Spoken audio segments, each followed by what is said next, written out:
welcome to Doers and Dreamers. I'm Lisa Saunders, hosting it tonight. I have a very special guest, but I'll make you wait a minute before I introduce her. I do have some upcoming things for writers. I am a writer. I've published several books, and I'm giving an writers open mic night on November 7th. That's a Thursday, and that's at the Groton Library. So writers, it's not just musicians that get to go to open mics. We really like to hear from writers. You can read your work for up to 3 minutes. If you're a songwriter, you can sing your work for up to 3 minutes. All genres are welcome, and you only have to be 13 and older. And you do need to register with Groton Library. But I will be organizing the event and setting little timers to make sure you don't go over that 3 minutes. And that is, again, Thursday, November 7th, and sign-in begins at 6:30 p.m. Something else I have that's of interest to writers is Saturday, March 22nd in 2014. It's an all-day affair in Connecticut, at the castle. Let's see, St. Clemens Castle in Portland, Cobalt Road, Portland, Connecticut. I've never been there. It's gorgeous. I've seen pictures.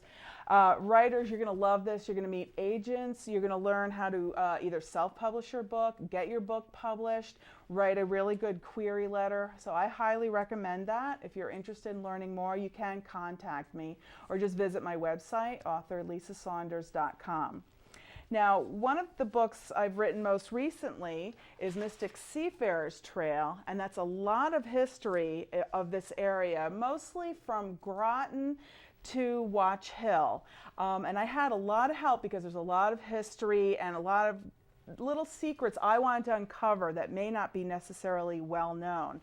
And one thing that fascinated me was when I went to Noank. I've only lived here 3 years, and I went to Noank and I visited the store they have there that's by the beach area, and I saw aviation pioneer Amelia Earhart married George P. Putnam here in Noank, Connecticut, February 7th, 1931. And that plaque was donated by the Navigators of Nablus, June 2010. I was so excited that Amelia Earhart was married, what I thought, at that historic store, that I had a YouTube video taken of myself talking in front of the sign with my dog saying, "Hi, I'm Lisa Saunders, writing Mystic Seafarer's Trail, and Amelia Earhart was married right here." And I pointed to the plaque thinking this is just great news. Well, a couple months later, I was sitting at Carson's, and I love going to Carson's and other places where I can just sit, have a cup of coffee, and reach over and ask my neighbor any kind of question. And I saw a lady there that looked like a local. I said, "Can you tell me more about that wedding at the store of Amelia Earhart?" And she said, "She didn't get married there. She got married at my great-grandfather's house." And I thought, oh my gosh, that's so embarrassing, like I said, because I had it on YouTube.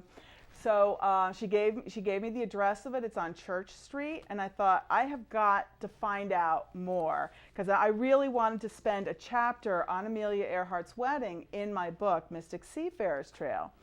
So the first thing I did was go to Groton Town Hall, because I thought I think she told me that I'd be able to get her marriage license there. I'd be able to get to the deed to the house there, so I could learn a lot more about what Amelia Earhart did when she came to Noank. I also talked to the Noank historian, Mrs. Anderson. She gave me a little folder that had all kinds of great information about Amelia Earhart, eyewitness accounts, long published accounts that were in newspapers that you can't find them online. Anyway, I wanted to go get the details, and I went to Groton Town Hall, and that's where I met my guest today, Betsy. I'm going to let her say her own last name. Betsy, please say your last name. Lisa Moukawsher. Thanks for inviting me on the show. This might be a lot of fun for me anyway. Hopefully your viewers also. Yes, because I'm friends with a lot of historians and genealogists, and they're all excited that I have the first generation copy of Amelia Earhart's wedding license. Your office was hugely helpful to me. Right. I couldn't believe that I could see the original in a book. Exactly. And, and I was asked, do you want a copy of it? And I believe the copy was $20. Correct. And I thought, I absolutely want a first generation copy. And I was very interested in all the things that you can learn about Amelia Earhart by looking at her marriage license. For one, you can find out what she did as an occupation. It says aviatrix. Her husband was George Palmer Putnam. He was a publisher. One thing people want to know is, why was she even in Noank getting married?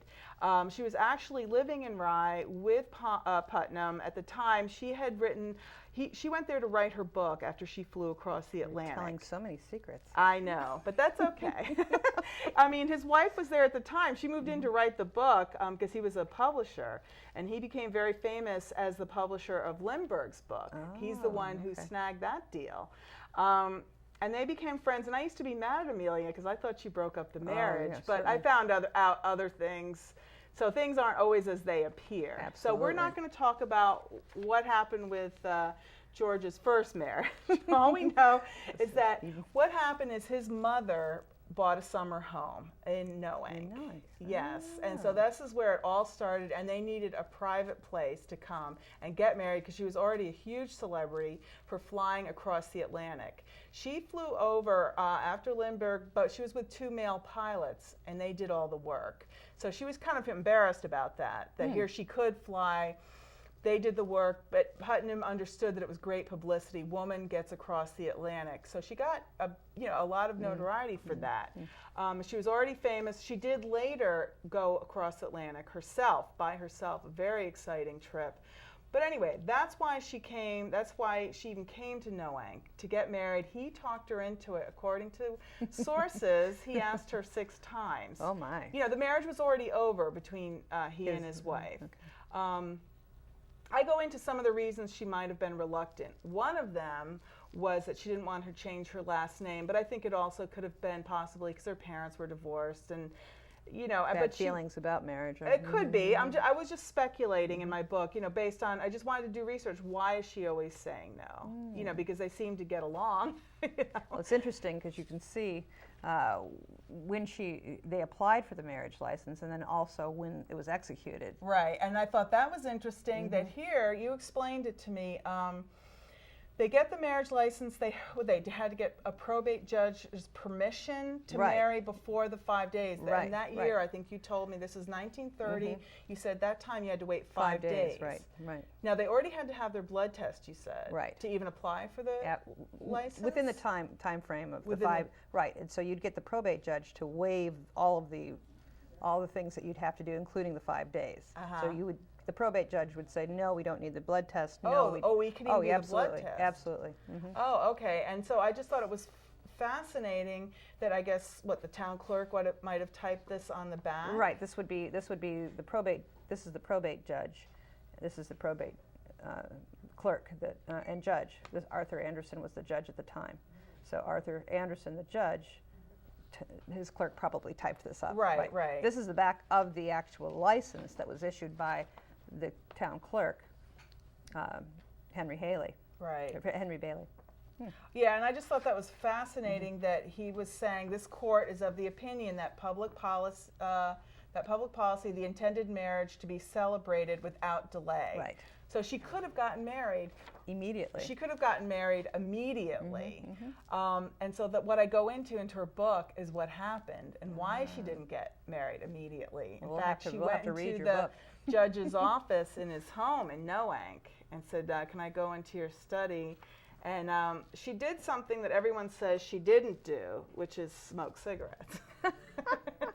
But these are all the things that I don't want to give too much away for people that want to get the book. But, you know, there was a little brother listening, and it was his eyewitness account, and why would he lie? Of course, he's apt to tell the truth. Because Anderson had 3 sons, so they all had, you know, they all got involved in one way or another.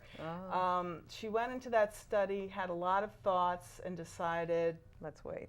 She's like, she just couldn't do it. You know, she's decided against it. So back to Rye, New York they go. But then a couple months later, Putnam called his mother and said, get ready, we're coming out and we're getting married. So that's it. So he talked her into it, and it was a civil ceremony. And the movie Amelia with Hilary Swank, you know, kind of portrays it as a wedding outside, and it's not. I mean, this is married. They got married February. You're not You know, going to be before out. global warming. Right. Yeah, right. You're not going to find a February comfort in knowing a blowing wind will not cease in February in knowing. Right. So but you actually went to the land records and got the deed? Yeah, so I wanted to find out about the house, how'd she get it, or who'd she buy it from, who'd she sell it to, and so I got all that. I guess I came to your office and I said, tell me about the house, because I had the address. Right, you had the address, and so there's terminals that you can search by either by name or by address, which will give you the book and page that in the vault. There's volumes by the book. We call them books, but it's actually a volume. And what page in that volume you'll find the deeds that you're looking for, or other land records that you're looking for. So that's how you came across those. So I just thought that was interesting. So I could prove, yes, this is whose house it was. She bought it because she had a friend supposedly, and it doesn't say that in the deed. But these are things I found out from talking to the grandson's. The judge's grandson, who is still in knowing. So. He gave me a lot of great information and even had a manuscript written about the conversations that were had, things his father and grandfather, because his father was a witness. He was a lawyer and he served as a witness. So it just wasn't the wedding that's portrayed. And so the knowing historian, Mary Anderson, said, you tell the world that movie's wrong. The movie's wrong. So I was able to find out by going to Groton Town Hall. Right. You know, that was part of the process, is finding out. And when I was doing research on long-distance cousins of mine, Captain Sisson, I was able to find out something about his death, and I can't remember maybe who he left his property to. What would I have found out about somebody who I knew his birth date and death date in Groton? What would I? Well, you might go to find something about a will. You would go to probate. But what does probate mean? Probate is what it's is there's a judge of probate that all properties and estates after a decedent passes, and after you have a decedent, after you have their estates are put through the laws that are governed by probate. And there's a probate judge in the clerk system that... was that in town? It is in town. We actually now have, at the time of this, we had, each town had their own, 1930, each town had their own probate court. And now we have a regional probate court system. We're fortunate enough to have that office in the town hall in Groton. But it actually services 4 towns: Stonington, North Stonington, Ledyard, and Groton. Okay. I thought it was fascinating that the town hall is where I could find everything. You were lucky to find it, really. Yeah. Sometimes records are missing, and for one reason or another. And when it comes to probate, I know that you only have so much space for so many records, and things will get archived into Hartford, into the probate records there. Oh, okay. So sometimes you're sent. I had a customer today that was researching in the 1700s and 1800s marriage and deaths of her relatives, and so she really had great success in my office, which was a lot of fun. Births and marriage licenses. Now, why was she looking for that? She was doing a genealogy study of her relatives, and so was she trying to get into any kind of society like Daughters of the No, American but a lot Revolution, we do get people that do that. She was strictly doing this for her own family, just for fun, like just for her own. For her children and her grandchildren, hopefully, is what she said she was doing it for. She wanted everyone to understand where they came from as much as she could. So it was pretty interesting. But she went over to probate after she was finished in my office, and she was sorely disappointed. She had to go to Hartford. So. Oh, okay, but she could still get the information. Right. To know that where it was exactly. Right. So even though it's not in our office or it's not in the Groton office, it's found. It can be found. Right. There would be records. Okay, so a genealogist would want to come to see you. Somebody like me who likes to write area history. If they believe that we don't have everything. Right. It's just what's Groton. And even then, if you go back before we were incorporated in the 1700s, we were part of New London. So some of our records are still in New London. So things that were in Groton today, some of those are in New London.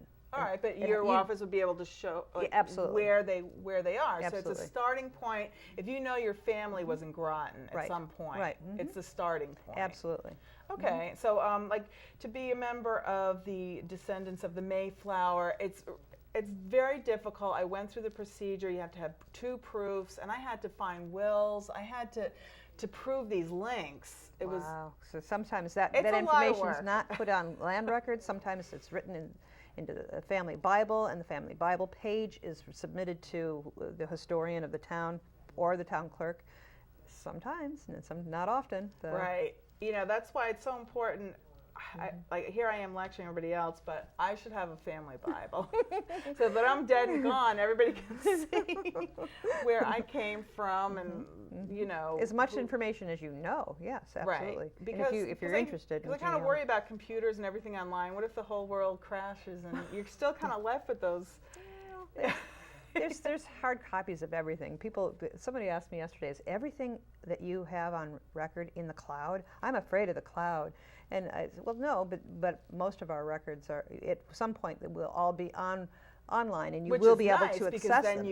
And you can access. What can I find out online now? Because I understand you were instrumental in getting some of these records online. Right. What can I look at online? Well, part of the new upgrade that we did in Town Clerk's land records for the program that we use is to open up our land records from 1960 forward. That's what we have available online now. We worked from the beginning of time, as in, let's say we started the program today and we're inputting the information and scanning information online today. We started today and worked back to 1960. We're that far back now. And so this is going to be an ever ongoing. It is, until we run out of, until we get to the beginning, which, eventually we will. I'd say probably 5 years we'll definitely have everything finished. So if somebody wanted to do a house history, because some people enjoy it, especially in this area with so many historic homes, you would be the place to start. They have an address. Right.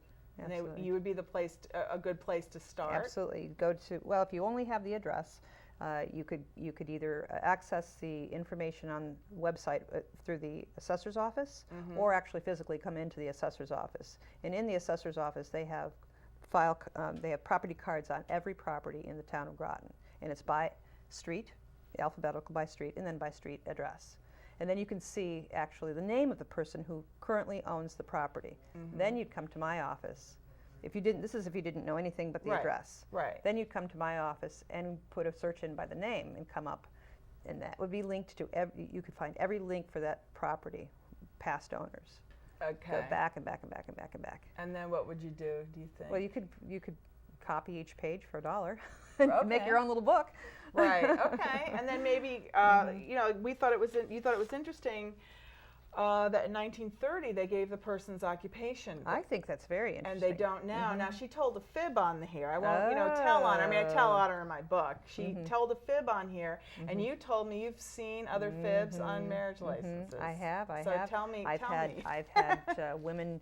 Well, I had one woman put down the wrong age. I mean, it was considerable. It was a considerable change, not just a couple of years. Because her husband, you think, didn't know her real age? He thought that she was 72, and actually she was 87. That's considerable. Well, and be it for me, I would never say anything, of course, and neither would anyone on my staff. But you can, raises a couple of eyebrows. But she ended up changing it. She said, "Oh, I can't leave it that way." Well, does he know that? Does he now know? Oh, absolutely. Her real age. Well, like, what is he, 50 or something? No, he was mature. Okay, so that's just kind of cute because I know my mother-in-law always liked to avoid her age, wherever possible. And when her husband died, she did have her name next to his, and I said, how come because a lot of spouses have their name engraved when they were born, and then when they die, they'll have the death date. And I said, how come you don't have when you're born on there? I'm just nobody's business when I was born. So once she died, I mean, we did put her, birth year, and and I don't know if her man at the time knew how old she actually was. That's probably not that uncommon to go visit her. It's what is it? It's relative anyway of how you feel, right? Right, absolutely. But these are permanent records, and when a young couple or an older couple or a very mature couple comes in, we make known that this is a piece of history that you're writing. Oh, absolutely. And that all the information you provide is there for generations, and that people will use them to track their relatives, and as they do today. This isn't just a fad for in the last decade. This goes on. There's history. People will always be interested in history, I think. Like, I thought it was just fun. Like, on the back, it shows that the clerk typed her name wrong. She Right. forgot that extra A, you know, for Amelia Earhart. Right, and there's a notation and a correction. Right. So this is just great fun to have. Are there any other? Well, you know, for instance, I thought getting a fishing license was interesting because I always wanted to do that. Everyone says, "Oh, you must be loved clamming." Well, I don't know how to clam or oyster. I don't know what you call oystering. Well, you call it oystering. Harvesting oysters. Okay. So if I wanted to just have this idyllic day and go out clamming In February. Okay, in February. What do I do? Because I have to get a license, Right, don't and I? yes, in the town of Groton, we actually have shellfish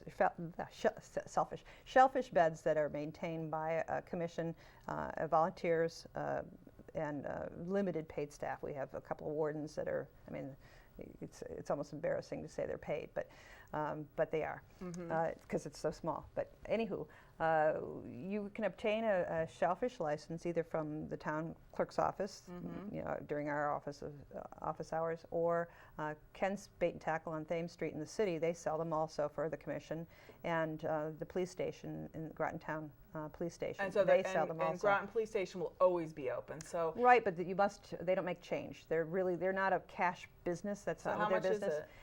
For a resident of Groton, for a daily permit for oysters is $5 a day. Okay, so you just have to know that you have to have a $5 bill. Right. Can you write a check? Not at the police station. Okay, so if you have $5 and you need to go in the middle of the night because it's occurred to you. Because you just have to. Right. Otherwise, they can come to your office. Absolutely, and we accept cash or personal check. And that's for how long is that place? For oystering, it's one day only. And what about clams? Clams you can get a daily, weekly, monthly, or yearly.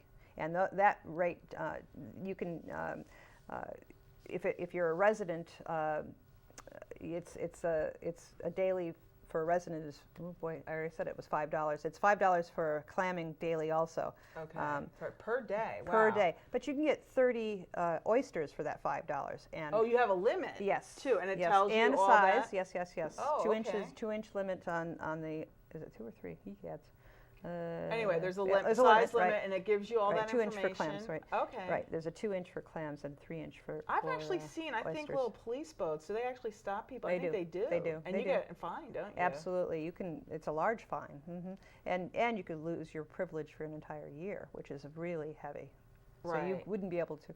For fishing, it's pretty bad. So too. if I have guests coming in for the weekend, they've already done everything on the Mystic Seafarers Trail that I outlined. Actually, I should give you a copy of the map in I'd case. love to see that. You know, because I mean, it's in the book, but I also have it as a printout. You know, what a like great something idea. if you wanted to link to it or have it out. That's a great idea. I could put it through our website. See if Yes, because it's just it really will give them Mm-hmm. an exact trail. Because I just helped organize a conference for public relations. I write for a college, Mm-hmm. and I helped organize the conference that was in Mystic. And everybody's problem is always, well, what should I do first, or how do I get there? You know, yes, we have that really nice tourist map, but it doesn't tell you exactly what to do. People like a goal, so that's why I set up a Seafarers Trail, and I show you the path where you're going to have the best views while you're reaching each of the goals, which I find are interesting. I have the 7 Wonders of Mystic on it, plus other sites that I find interesting because I enjoy history. Sure. But anyway, it gives people a goal. When I hand it to people, they're so thrilled that they can just follow it and not have to think, okay, if I just do this, I will get everywhere that I need to get. Do you have that at the Mystic Chamber? Yes, the office? Mystic Chamber makes it available for free. Excellent. They photocopy it. That's terrific. You know, they photocopy it in black and white, but still, you can still tell where the trail is. That's a really nice service. And it is a nice service, so they give that out, and it has both sides. I have Stonington and Noank, because the trail extends to that as well. And when I hand out, I just can't afford all the printing, so I only do one side, and I hint at how to get to Noank and Stonington. But this does, as you can see, give you the exact trail to follow, so that you can see, you know, the historic things. I find it interesting to see where the oystering happens, where the oyster farming. I love walking my dog over there and watching them culling or whatever it is they do in a little wire cage, you know. Oh, with the oysters, right. Yeah, right, I right, love watching right, that right. and knowing. I love going to Stonington and watching the commercial fishing fleet come in, unload the fish, but do the ice. All that's fascinating. So I put all of that on the trail, as well as, of course, downtown Mystic. So you can. A lot of tourists don't know how to find the turn bridge for the train. Really? Because that's kind of hard to find. Certainly, where unless you're on the water, right? Yeah, where to see that. So I kind of point you the way. So that you can watch that. That's something people that live inland, like I did, never knew such a thing. I never dreamed that trains I was on would actually, the bridges would turn. You mean there isn't a full bridge, right? Right. Like, what if that bridge doesn't close in time? You know, these are things. So I love watching, and I always get a little tense, you know, hoping it closes in time. If you were in the water and you've seen how quickly the train comes after the bridge is it's very quick. They have a countdown on the outside. It always says 7 seconds. It always says 7 seconds. It's always, it never, because I thought, what's going on here? No, it's going to be 7 seconds. It isn't. It's still 7 seconds. So what else what's kind of fun to you? Like, I mean, the marriage licenses are a lot of fun. Because I loved watching my friends, Jules, who I usually co-host the show with. That's usually a very happy time. You know, the couple comes in and they're excited. Can they actually get married at town hall? Well, if they arrange for a justice of a peace or a minister, someone to officiate to meet them at town hall, sure. But we don't have a beautiful setting for it. If it's nice outside, then we have some beautiful foliage, trees. Okay, and so forth. They can meet. And so you have a list of justices of the peace, right? That will perform marriages in our town. And how would somebody pick? We have only 2 minutes left. So okay, well, it's a random. Those lists are put through.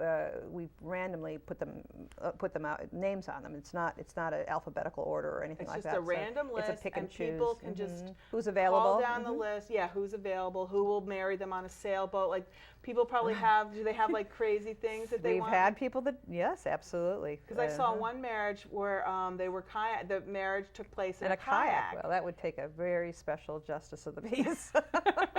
Well, if I ever become one, I'll do one in a kayak. Oh, sure. But anyway, do you have anything else? Now we probably have a minute. Oh, we have a minute. Oh, there's so many things. Yeah, I know. There's so many things. Maybe I can always have you come back on the show. You can always have us back on. But if anyone is interested, they can go to our website at www.groton-ct.gov, and it's all the information is there under the town clerk, plus all the other departments, of course. And you actually are a wealth of information because I'm trying to raise awareness for the particular disease that disabled and eventually led to the death of my daughter. And I don't know how the government works and how to get a law changed or anything. And you were very helpful to tell me who my representative was, or you told me who had that kind of interest. Right. That was very helpful to me because I don't know how the government works. So you're kind of become my go-to person. Well, I'm more than happy to help you. Thank you, Betsy. Thank you so much for coming on the show and for being such a great resource to me for a lot of people. You're welcome. Well, thank you very much for joining us on Doers and Dreamers, and we look forward to seeing